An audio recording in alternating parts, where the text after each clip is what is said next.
এইবাৰ মুছলমান মহিলা আইপিএছ বিষয়ে কপাইছে সমগ্ৰ ভাৰত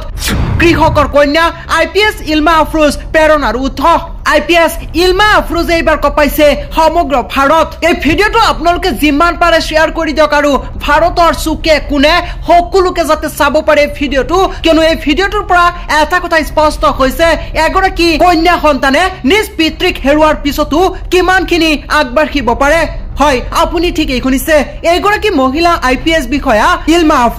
ইলমা আফৰোজৰ ঘৰ উত্তৰ প্ৰদেশত 14 বছৰ বয়সত পিতৃক হেৰুৱাইছিল এইগৰাকী ইলমা আফৰোজে পিতৃক হেৰুৱাৰ পিছতেই ইলমা আফৰোজ তথা পৰিয়ালৰ লোক ভাগি পৰিছিল এক সাক্ষাৎকাৰত আইপিএছ ইলমা আফৰোজে কৈছিল পিতৃৰ মৃত্যুৰ পাছত মাকে বহু কষ্ট কৰি পৰিয়াল পোহপাল দিছিল এইগৰাকী আইপিএছ বিষয়া ইলমা আফৰোজৰ পিতৃ আছিল এগৰাকী